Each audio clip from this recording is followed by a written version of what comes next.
President Biden will sit down with congressional leaders about the debt ceiling on Tuesday, just weeks before a possible default and after 203 mass shootings this year, and amid an immigration surge at the U.S. Mexico border. As the leaders prepare to meet, Democrats and Republicans remain divided on all three issues.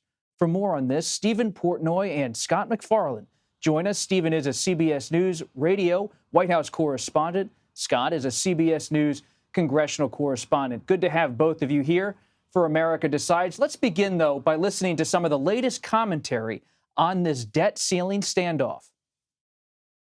We've been waiting for months for the Republicans to articulate their position. They didn't produce a budget. What they did was produce a ransom note. President Biden has to come to the table for a negotiated solution. He needs to listen to his economic advisors, not his political advisors, and take this very seriously, given the late stage that we're currently in. I've been disappointed with the conversations up to date.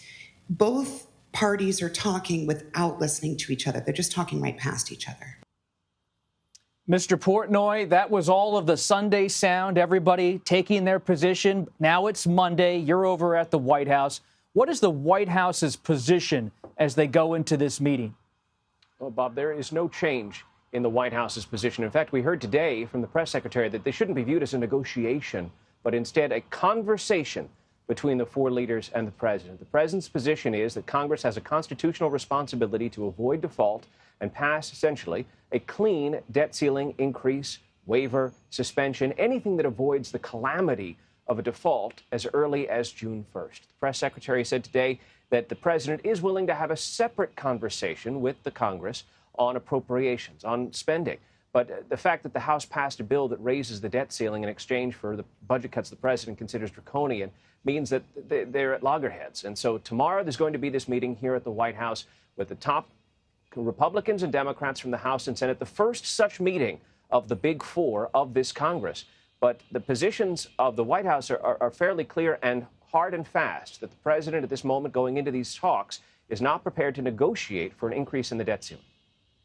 The president, Scott, says he's not prepared to negotiate. A conversation, though, in every sense, is the beginning of a negotiation. But on Capitol Hill, just how much political room does House Speaker Kevin McCarthy have to maneuver with his own members? Generally speaking, no matter what the issue is, he has limited, finite room. He has a 4-vote margin, and he has a restive House Freedom Caucus, which can tug him to the right on certain issues. This moment in time isn't so much about negotiating space. It's about time and space. They have painted themselves into a corner. All players in this have. They have 3 weeks remaining. The fight now, according to one Senate Democrat speaking with CBS News, is find a way to invent some time on the calendar between now and June 1st. There are only a handful of days in which the Senate and House are actually in Washington, able to pass any legislation. They need more days here, functioning together between now and June 1st. Look for that priority to pop up this week. How do we make more legislative days? How do we spend more time here to make better use of these very limited 3 weeks? So the debt limit certainly going to be top of the agenda when these congressional leaders meet with the president tomorrow, Stephen. But what about gun control? Here is what Senator Cassidy of Louisiana said to CBS this morning. What we did is, if somebody has got a criminal background and they obtain whatever weapon it is, AR-15 or not, and they obtain it illegally, we attempt to go after the person who bought it for that criminal, who allowed that criminal to obtain it illegally.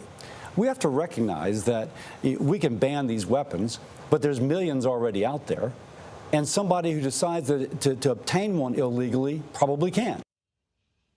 Stephen, Senator Cassidy's position is a pretty general view of where a lot of members of the Senate Republican Conference stand on gun control. They don't want to really move anywhere because they don't see a lot of political space to do so. Will President Biden bring up gun legislation in any way on Tuesday, in addition to talking about the debt ceiling? Well, there's no indication that he will at this point, but the press secretary here today called it a crisis. She said that Congress has a responsibility to act. Here at the White House today, the president had an event at midday that focused on the administration steps to ensure that the airlines fairly compensate passengers when there are long delays or cancellations of flights caused by the airlines. That led to a series of questions. I was one of several reporters today who asked why, if the White House is calling gun safety a crisis, why isn't the president more engaged today? What's he doing about it today? And the press secretary said that this president has done more from an executive action standpoint than any president before him, more than 24 executive actions. And she says it's now incumbent on Congress to act. The president's position is well known. Aides here argue that he wants to ban the semi-automatic rifles known as assault weapons. He wants to ban high-capacity magazines. He's traveled to the scenes of mass shootings, and the president's position, aides argue, is well known, and now it's once again up to congressional leaders to take the ball. The president did last year sign a bipartisan gun safety bill, and that's another example of the president taking an action once it's sent to him by Congress. But the press secretary says there's not much more the president can do. In fact, the president himself has indicated that he believes his executive authority in this area is tapped out. Tapped out. So what can Congress do? Scott, you have a better read than anyone on Capitol Hill. Is there anything on the table legislatively that could be a compromise on guns? It's going to be a meeting Thursday. Senate Democrats are going to have one, and they publicized it because they want to be seen trying on this issue, even if they can't find a bipartisan branch from Republicans. There's nobody with a bipartisan bill getting traction, getting momentum. We look at the House Problem Solvers Caucus as people who've talked about background checks or other bridges over the gap together, but there's no momentum to this. In fact, as the day concluded here in Washington today, there's a Parkland family walking door to door trying to find meetings with members or staff, literally knocking on doors, trying to get Congress's attention. Quite a statement. They're doing that, trying to get attention, considering what happened over this past weekend and over this past year. Stephen, I want to look at this new Washington Post ABC News poll that shows President Biden's approval rating. 36% approve, 56% disapprove. How is this new poll sitting inside the West Wing among your sources?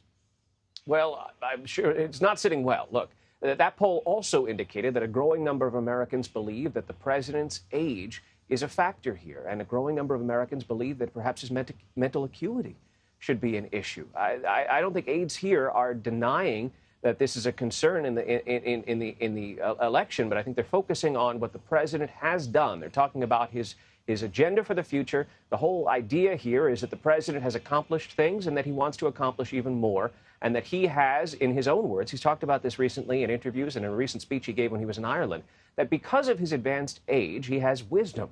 And that gives him, in his words, more experience than anybody else has. So that's the argument that the White House is prepared to make when questions come up about this issue. Steven Portnoy and Scott MacFarlane, thank you so much for joining us. We really appreciate it.